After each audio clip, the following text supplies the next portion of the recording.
안식구 3일 동안 평안하셨습니까? 오늘 또 3일 저녁 기도에 오신 여러분들을 진심으로 환영합니다.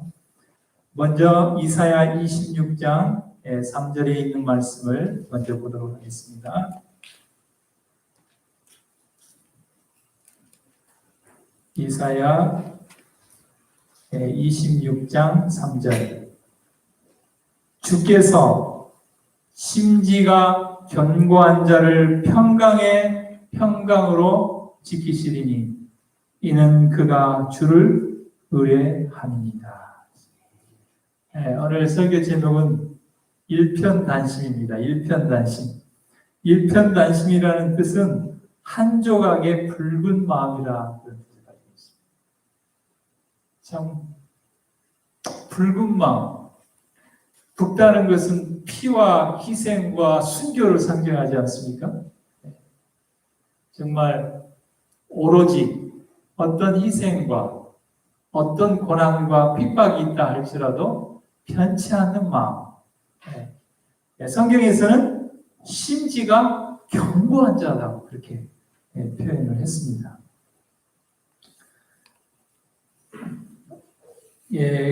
고려 말에 참 여러 가지 고려가 이제 거의 나라가 망하고 기울어가면 그때 이시 조선 나라가 세워지지 않았습니까?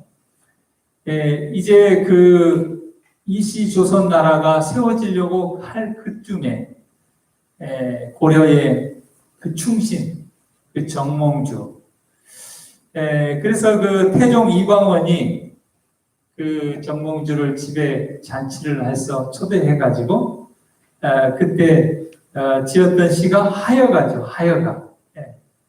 이런들 어떠하며 저런들 어떠하리. 만수상 드렁치기 얽어진들 어떠하리. 우리도 이같이 얽어져 100년까지 누리라. 이러면 어쩌고 저러면 어떠냐.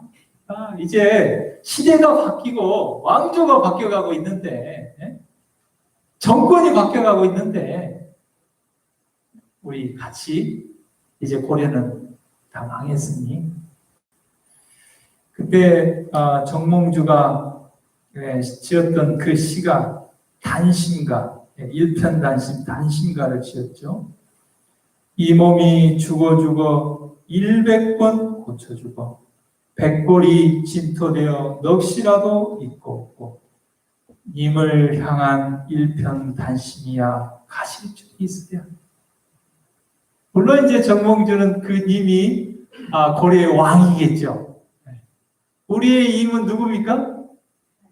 하나님 예수님을 향한 우리의 일편단심, 심지의 견고함, 변하지 않는 마음, 어떤 희생이 따른다 할지라도 변하지 않는 마음, 그런 믿음의 신앙이 오늘날 우리에게 필요합니다.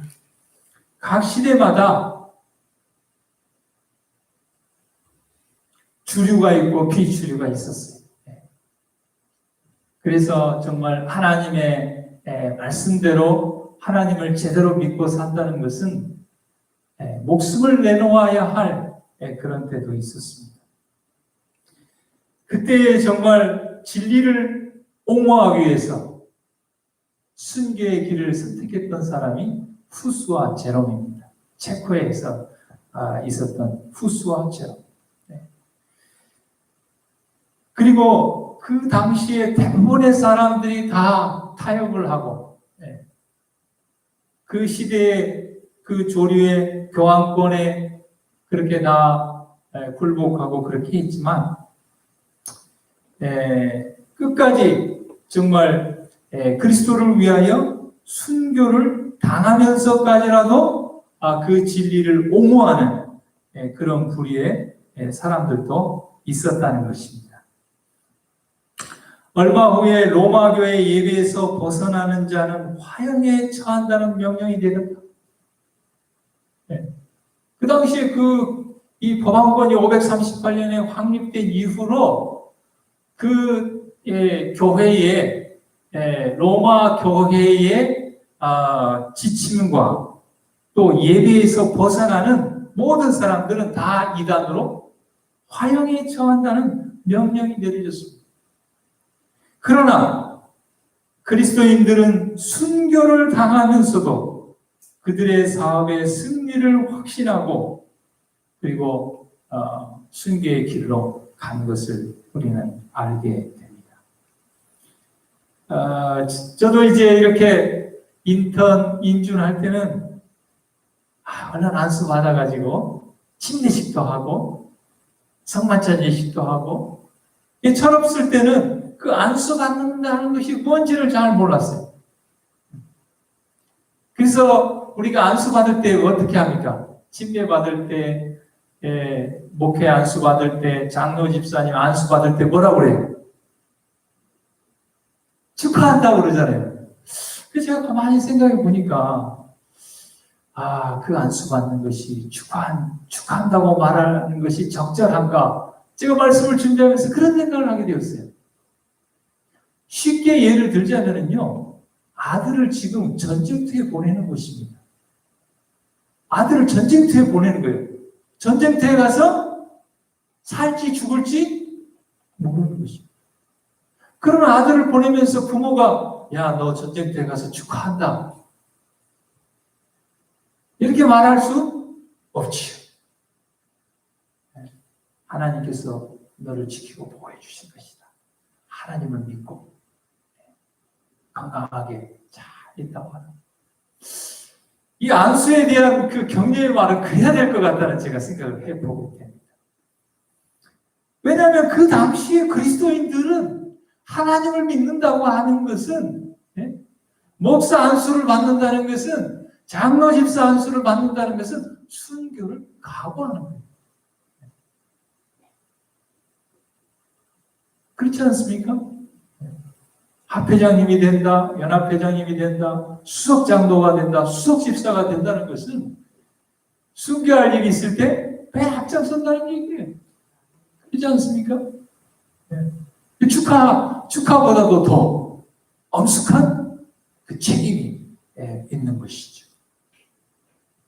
우리가 마태복음 20장에 보면 야고보와 요한의 어머니가 예수님께 나와서 뭐라고 부탁을 합니까? 아마 야고보의 어머니가 참 두 아들에 대한 이렇게 좀 욕심이 있었던 것 같아요. 그래서 예수님께 나와서 그때에 그 마태복음 20장 20절에 보면 세베대의 아들의 어머니가 그 아들들을 데리고 예수께 와서 전하며 무엇을 구하니? 뭘 구했어요? 예수님께서 무엇을 원하느냐? 그러니까 나의 두 아들을 주의 나라에서 하나는 우편에, 주의 우편에, 하나는 주의 좌편에 앉게 명하소서. 새로운 나라를 세우면 저희 두 아들을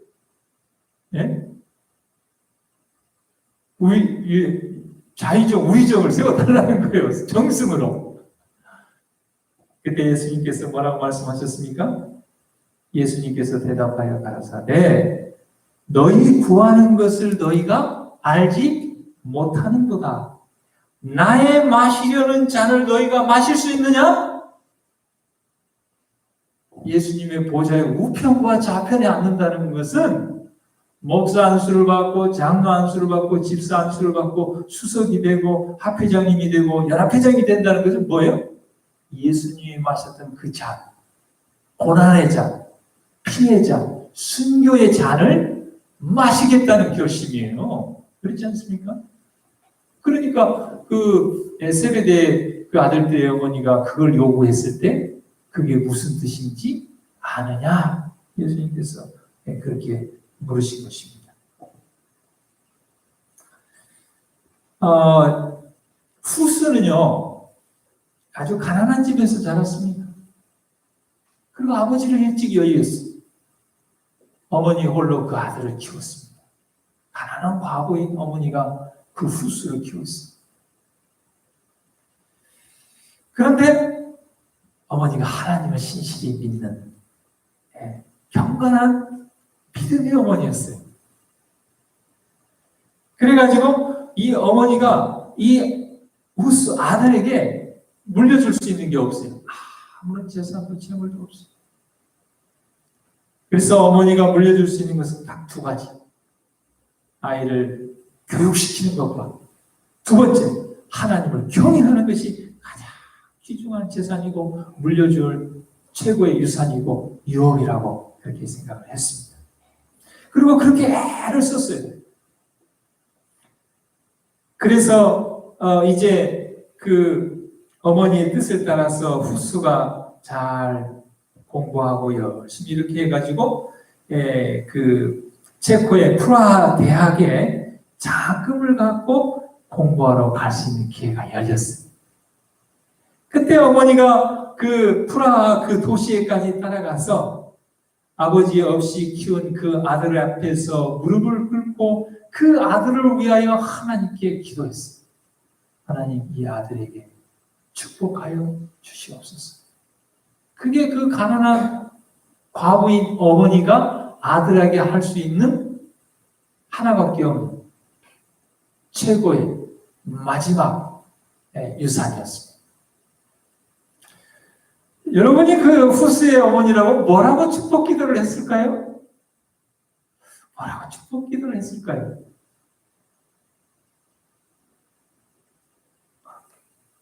뭐라고 축복 기도를 했을까요? 아마 세상 어머니처럼 세배대 아들들의 어머니처럼 아들이 잘 되겠다고 기도하지 않았겠습니까? 네, 공부 잘하고 이 대학에서 아주 훌륭한 사람이 되게. 후스는 열심히 공부했습니다. 그리고 성실했습니다. 그리고 품성이 또 좋았어요. 그래가지고 프라하 대학의 교수가 되고 그 대학의 총장이 됩니다. 복 받았습니까? 아마 어머니의 기도가 응답됐을 거예요. 그런데 하나님의 뜻은 다른 곳에 있었어요. 어머니는 어떤 축복을 빌었는지 모르겠어요. 하나님께서는 후스를 프라하 대학의 총장을 넘어서서 하나님의 복음을 전하다 순교하는 그 길로 인도하셨어요.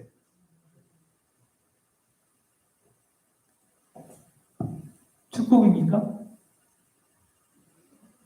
우리가 복음서의 팔복에 보면 의를 위하여 핍박을 받는 자는 복이 있다.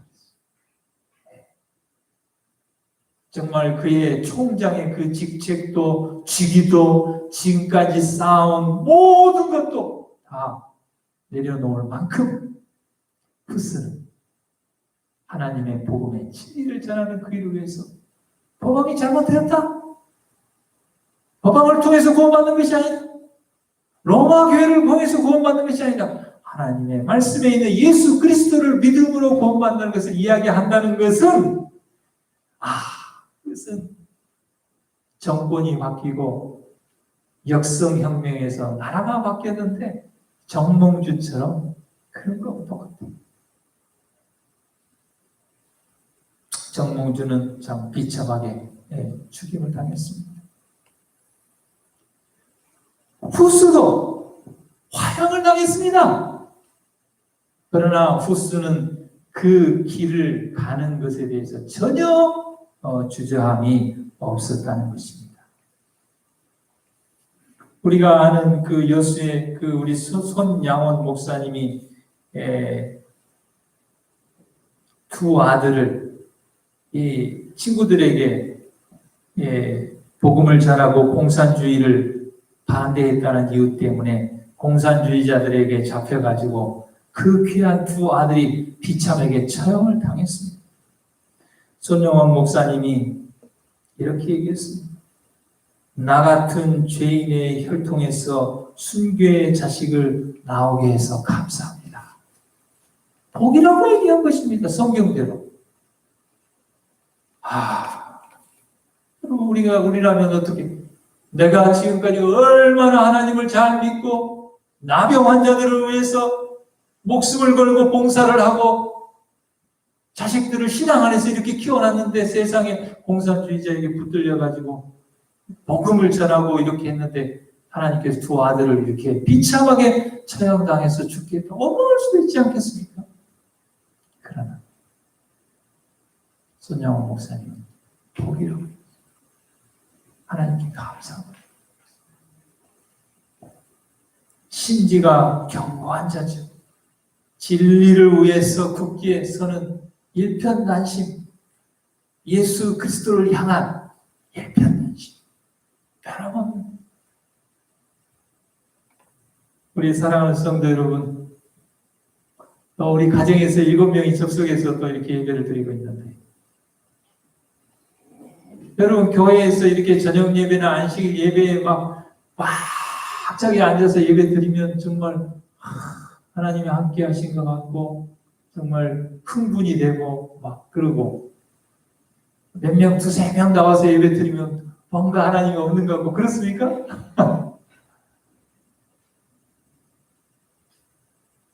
일편단심, 심지가 견고한 자는 그런 환경에 좌우되지 않고 한 사람에 와서 예배 드리면 하나님 감사합니다.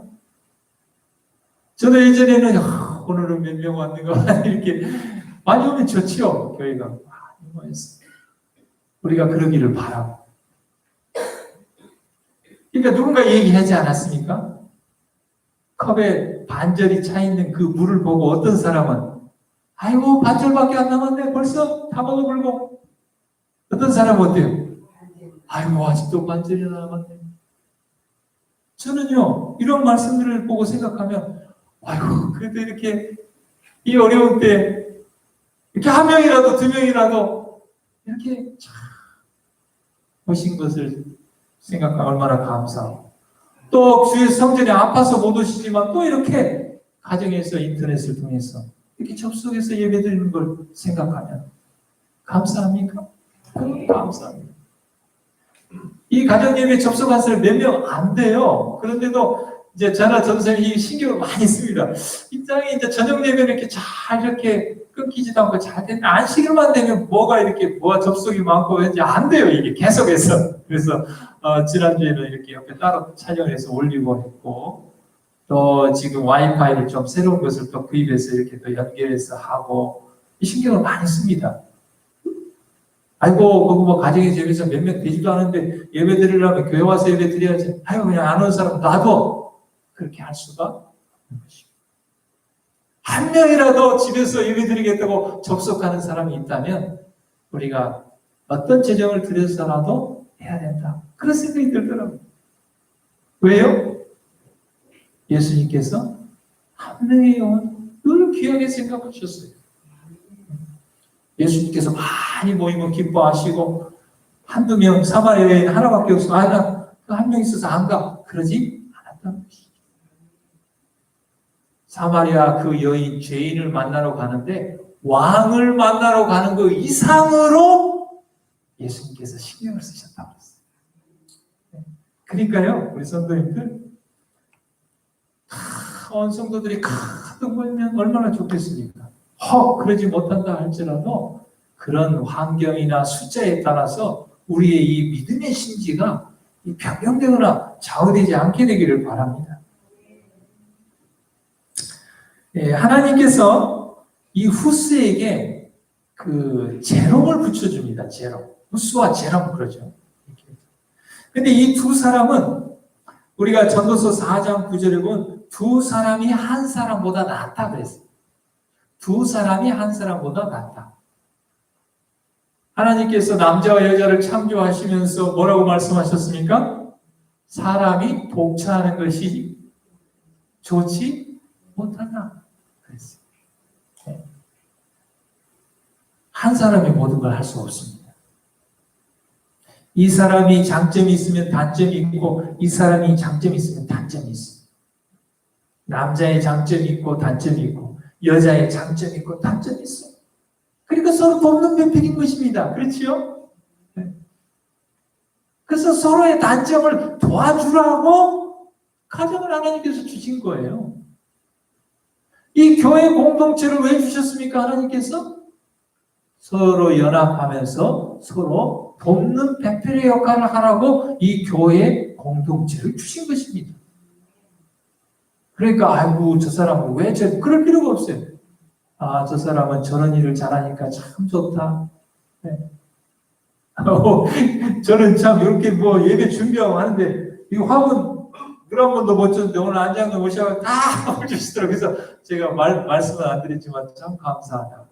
우리 장로님은 참 또 그런 달란트가 있다. 다 보이는 곳에서 보이지 않는 곳에서 다 그 역할을 하는 겁니다. 그렇죠? 연합. 그래서 하나님께서 후스에게만 모든 기별을 다 주고 모든 책임을 다 주는 것이 아니라 후스와 제로 두 사람을 통해서 이 개혁 사업을 하도록 하셨습니다. 그래서 이 제롬은요, 아주 대중의 인기를 끄는 아주 재간이 있는 사람이 제롬입니다. 그러니까 천재적인 두뇌를 가지고 있고 말을 잘하고 학식이 뛰어난 사람이 제롬이었습니다. 반대로 후스는요, 굉장히 참된 인격을 형성하는 자질이 있었고 또 냉정한 판단력이 있었다. 반면에 제롬은 충동적인 그런 성향이 좀 있었다고 해요. 그래서 그 충동적인 제롬을 옆에서 도와줄 수 있는 냉정한 판단력을 가진 사람이 후스였다고 했어요. 근데 두 사람이 서로를 공격한다든지 네가 잘났다 내가 잘났다 네가 크냐 내가 크냐 그렇게 하지 않았다고 했어요. 제롬은 참으로 겸손하게 후스의 진가를 인정하고 제롬이 어떻게 할 수 있어요? 아이고 후스 나보다 나이는 많은데 말도 잘 못하고 머리도 잘 팍팍 잘 안 들어가고 그럴 수 있어요. 그렇잖아요. 근데 그렇게 하지 않았어요. 아, 후스는 내가 가지고 있지 않은 냉철한 판단력을 가지고 있어. 그 다음에 참 인격적인 그런 어떤 어렸을 때부터 그 가난한 환경에서 자란 그 인내심 있고 이렇게 온유하고 오래 참는 그런 것이 있어요. 그래서 제롬은 겸손하게 후스의 진가를 인정하고 그의 공헌을 잘 받아들였다고 했어요. 그래서 그들이 연합해서 활동할 때 개혁사업은 한층 더 신속히 확장되어 나갔다. 우리가 가정도 그렇고요. 교회도 그렇고. 우리 지금 가정의 일들이 인터넷 하는 것도 아이고 우리 전설에 저라고 노십 조사하는데 우리 김경훈 집사님이 뭐 여러 가지 좀 얘기를 해줬어요. 우리는 생각도 못한 것. 그래서 그런 걸 캐치해서 좀 개선을 했습니다. 이번 안식이 어떻게 될지 모르겠지만 아무튼 그래서 참 이렇게 뒤돌아서 생각하면 참 사람은 혼자 사는 것이 아니구나. 서로 도와가면서 서로 의견을 들어가면서 이렇게 그럴 때 하나님께서 힘있게 일하시는구나 하는 것을 알게 됩니다. 열왕기상 18장 17절에 보면 엘리야를 향하여 뭐라고 그랬냐면 이스라엘을 괴롭게 하는 자라고 했어요. 이스라엘. 엘리야는 이스라엘을 위하는 자입니까? 이스라엘에게 해를 끼치는 자입니까? 하나님께서 엘리야를 불러가지고 이스라엘을 위해서 세운 하나님의 선지자가 아닙니까? 그런데 많은 사람들이 엘리야를 뭐라고 그랬어요? 우리를 괴롭게 하는 자라고 그랬어요. 왜요? 왕한테 가가지고 막 따지고 그러면서 앞으로 3년 반 동안 가뭄이 있을 거라고. 백성들이 고달프고 힘드니까. 당장 현실의 삶이 고달프고 힘드니까 이스라엘을 괴롭게 하는 자라고 했어요. 그런데 하나님께서 엘리야를 통하여 이 세상의 삶이 좀 고달프고 힘들어도 돼요? 영원한 구원과 영생을 얻기 위해서는 이 고달픔과 괴로움을 참아야 된다는 것을 엘리야를 통해서 주셨는데 그것을 잘 깨닫지 못한 것이죠. 이 법왕은 이 후스와 제롬을 향하여 양당 간의 선택을 하라고 했습니다. 너희들이 믿는 교리를 취소하든지 아니면 죽음을 택하든지 둘 중에 하나를 선택하라고 했습니다. 그때 후스와 제롬은 순교자의 길을 선택하였습니다. 그런데요, 후스는요, 한결같이 처음부터 끝까지 순교자의 길을 갔습니다. 근데 제롬은요, 처음에 순교자의 길을 가다가 너무 옥에서 힘드니까, 육체적으로 힘들고 막 정신적으로 힘드니까 잠깐 자기의 믿는 바를 부인을 했습니다. 그리고 법왕에 그것에 동조를 조금 했어요. 그리고 감옥에 왔는데 너무나 양심의 가책이 드는 것입니다. 내가 왜 이랬는가? 다시 회심합니다. 그래가지고 아주 담대하게 순교자의 길을 간 사람이 제롬입니다. 두 사람은 화형을 받기 위하여 나아가기를 마치 혼인잔치에 나아가는 신부와 같았다 그랬어요. 여러분, 결혼식 때 제일 이쁜 사람이 누구예요? 조혁 집사님, 혜미 결혼식 할 때 누가 제일 이뻤어요? 신부가 제일 이쁘죠. 그런데 순교자로 가는 그 길이 마치 혼인잔치에 가는 그 순결하고 깨끗하고 아름답고 예쁜 신부와 같았다는 거예요. 하나님이 보실 때, 믿음의 관점에서 볼 때, 두 사람이 후스와 제롬이 화형을 받기 위하여 나아가는 그 발걸음은 마치 혼인잔치에 나아가는 그 신부와 같았다. 그들은 아무런 고통에 부르짖음도 바라지 않았다. 불길이 일어날 때 그들은 찬미를 부르기 시작했고 그 불길의 기세도 그들이 부르는 노래를 그치게 할 수 없었다. 마태복음 10장 28절에 보면 예수님께서 이렇게 말씀하셨습니다. 몸은 죽여도 영혼은 능히 죽이지 못하는 자들을 두려워하지 말고 오직 몸과 영혼을 능히 지옥에 멸하시는 자를 두려워하라. 법왕은 이 순교자들의 몸을 화형에 처할 수 있었습니다. 정몽주를 아주 비참하게 죽일 수 있었습니다. 그러나 그들의 마음 가운데 있는 임을 향한, 주를 향한 일편단심의 그 마음은 어떻게 할 수 없었다는 것입니다. 그러니까 순교자들이 죽어서 그 생명은 없어졌지만 그들이 살아있을 때 믿음과 진리에 굳게 섰던, 진리를 옹호했던 그들의 믿음의 태도와 표현들은 길이 끝까지 남았다는 것이죠. 그리고 그 감동과 감화로 오늘날 이렇게 많은 그리스도인들이 진리를 믿고 예수님을 따를 수 있는 이런 길이 열리게 된 것입니다. 여러분, 어떻게 보면 후스와 제롬의 시대는 우리가 일제시대에 우리 나라가 겪었던 그런 상황하고 너무나 같습니다. 일본에 이제 그 전쟁을 위해서 2차 세계대전을 일으키고 1945년에 우리가 해방을 맞이하기 전 1943년 이 무렵에 아주 강력하게 일본은 신사참배를 강요했습니다. 국민들이 마치 다니엘 3장에 나와 있는 느부갓네살 왕이 두라 평지에 금신상을 세우고 모든 사람에게 그 악기에 맞춰서 절하라, 절하지 아니하면 풀목불에 집어넣겠다 한 것처럼. 그리고 그 당시에 이 기독교 교회들과 교파들이 얼마나 많았습니까? 어떤 사람들은 순교의 길을 걸어가는 사람이 있었고 어떤 사람들은 타협할 수밖에 없었고 교회가 해산되고 또 어떤 교회는 타협하고 그냥 예배 중에 신사참배하고 그렇게 해서 우리가 끝까지 살아남아야지.